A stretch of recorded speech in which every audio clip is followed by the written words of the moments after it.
Okay, so you're clicking pictures, not of yourself, but the old device you wanna sell off. You're just about to hit the post button. But wait, why do you wanna do that? So most of the time the problem with consumers is that they are either lured by the latest components or the devices which hit the market lately, or more commonly their device is not working that fast, or it does not support the latest OS versions.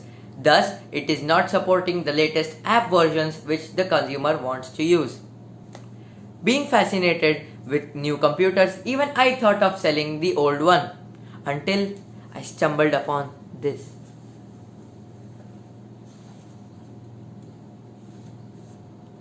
This motherboard and its relative components, they are 20 years old, which becomes 6 years older than me.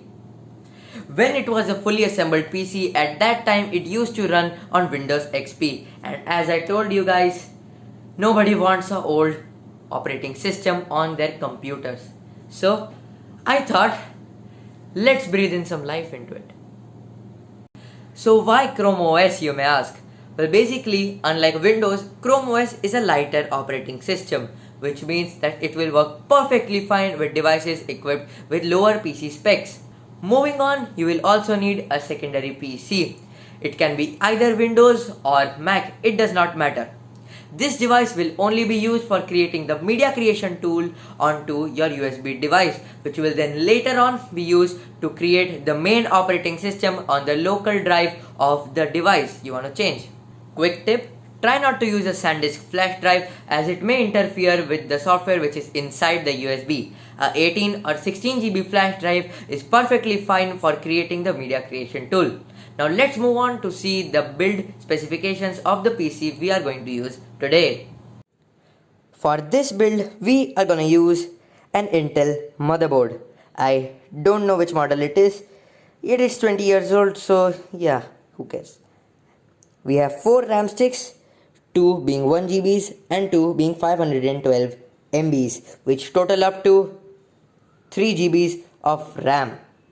At the center of this motherboard is a Intel Pentium 4 processor, which has 1 core, yeah, obviously, and 2 threads, which makes it hyper-threaded. For storing it all up, we have this Seagate SATA HDD 500 gigs. So yeah, that's a lot. And finally, to power this whole thing, we have a 300 watt power supply by Intex. Before you begin with the installation, you may want to check up all your specs. You can take this build as the minimum requirement, and then if it satisfies, you are good to go. Let's move on with the installation process. Step 1. Hit the first link in the video description below. You will see a page somewhat appear like this. Scroll down until you see 2 options, automatic and manual. Hit the manual one. We are not going to use the automatic one today cause it's a bit buggy. After clicked, you will see a folder downloading right in the left hand side corner of your browser. It is a 1 GB file, so it will take time. After downloaded, go to the file location where you have actually saved the folder. Double click on the folder and now drag and drop the file outside the folder anywhere where you would like. What this will do is extract the folder automatically, and yeah, you don't have to click the extract button, so it's good. Step 2. Hit the second link in the video description below. You will be redirected to the Chrome Web Store. Now download the Chromebook Recovery utility. This won't take more than 10 seconds. After added, go open a new tab and go to the apps folder. There you will see a recovery utility pinned over there.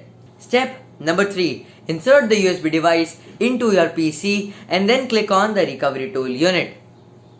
Click on get started and then head over to the settings menu. Click use local image and locate the file you just downloaded in step number 1. Select the USB device you are willing to use and click continue. Click on get started and then click yes.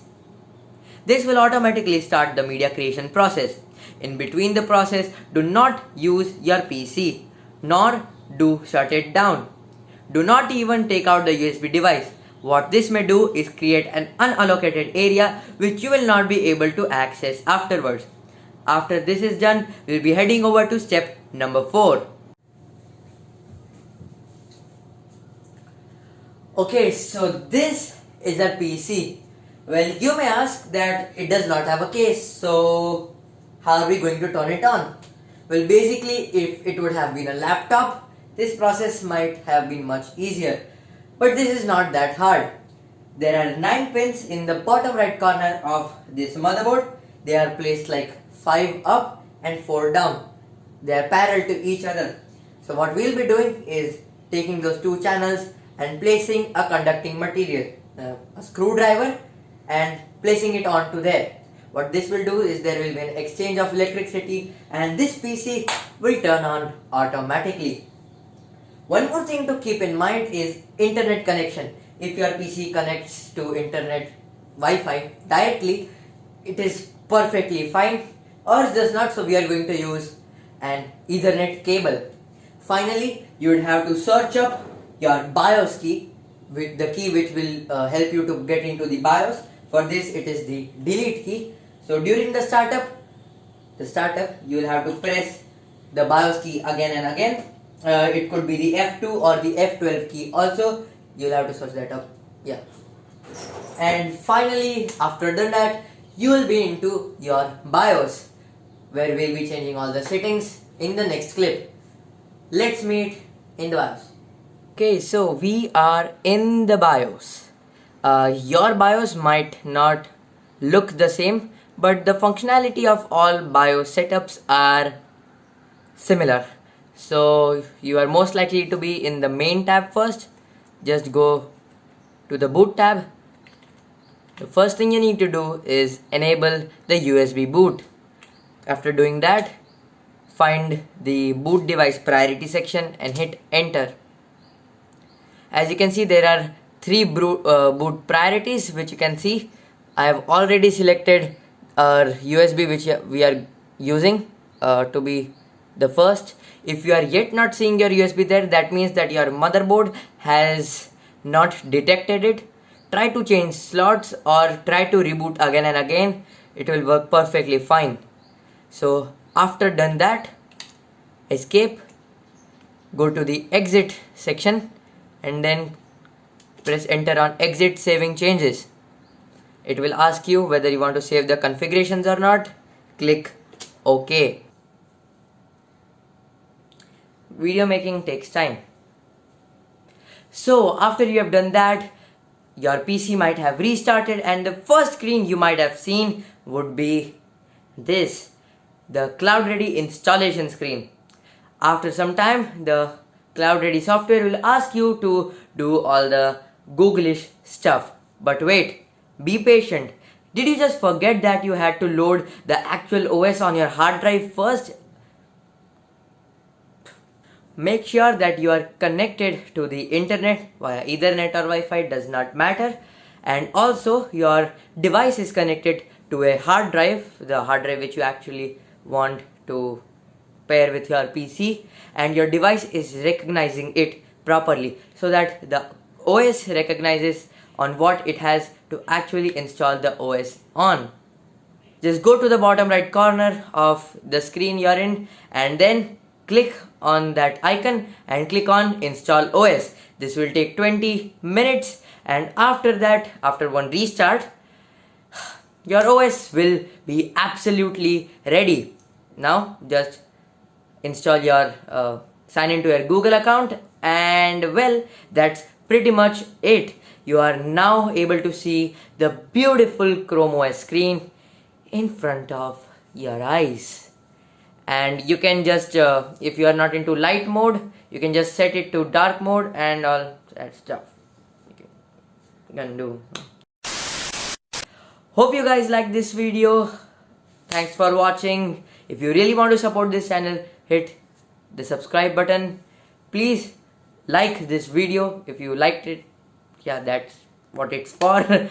And then don't forget to hit the notification bell for getting the latest news on our channel. Until then, Hasta la vista, baby.